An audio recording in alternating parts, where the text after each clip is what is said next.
Hello Internet, how's it going? Happy New Year! Welcome to another episode of the Complain Train. Well, I'm your host, and most likely I'm here to talk to everybody about some of the gaming news that kind of slipped under the radar as basically a New Year's gift to everybody else out there. So, let's start this thing off.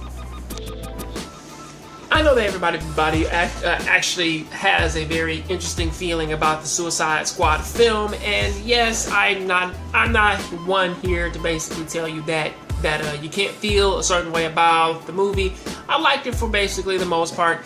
However, we're not here to talk about that. We're actually here to talk about the video game, and no, I'm not talking about the mobile game that's out there for cell phones. I'm actually talking about the PlayStation 4 game that WB was actually working on for 2 years. And honestly, I don't think that I can really find too much information on that, or better yet, even gameplay. The only real thing that I can say about it is that the game was actually planned to come out around the same time as the movie, and also with the comic books and everything, and that it was supposed to tie in with the movies and everything, and actually possibly lead into a sequel. However, WB, they didn't necessarily like what was going on with the actual workings of that game, so basically they had to scrap it, and now the team is working on a brand new Batman game focusing on Damian Wayne. So hopefully whatever's going on with that, it might actually get really interesting, because again, I like Damian Wayne in the comics, but in all the movies he just kind of comes off as sort of really arrogant, you know, something that probably would have made me like him just a little bit more if we could grow into his character, you know, like in that format, rather than, you know, him just sort of being like super arrogant kid 101, you know. I mean, again, he's not even all that arrogant in the comics, or better yet, when he's arrogant, he's usually wrong too. So, you know, but either way, let's move on to our next story. Ooh, sorry, this was actually gonna be pretty short, which is my favorite, or at least one of my favorite series, Dynasty Warriors 9. Information has come out for that game, and pretty much it has the usual. A whole bunch of characters, just 83 characters, has pretty much like brand new functions, brand new combat. You know, like they're actually doing something brand new. They're adding a brand new character in the game who's supposed to be a JoJo character, and just like everybody else, they're going the open world route.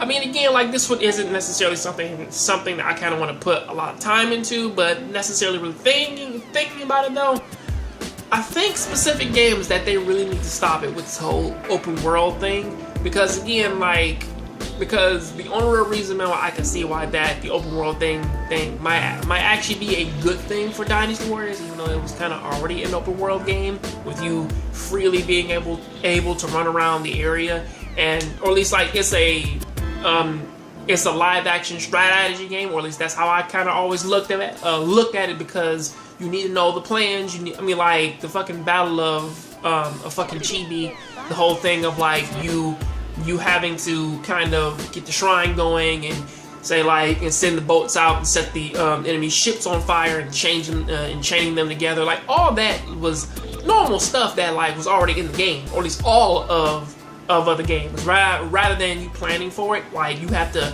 make sure that these plans play out, which kind of always made it come off as an open world game for me, or at the very least a live action strategy.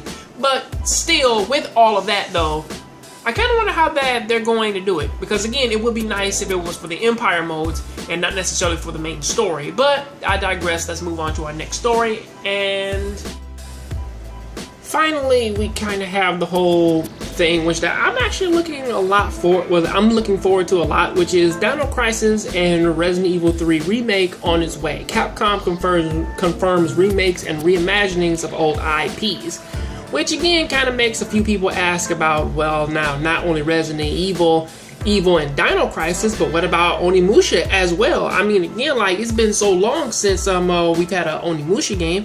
And to be honest, with the Onimusha games of like talking about, like, or at least the first 3 games being about Nobunaga, and then pretty much the final one being about Hideyoshi Toyotomi, like I was kind of wondering a game like when we were gonna fight Ieyasu, you know, which again was seeming to be the formula until they actually stopped with those games.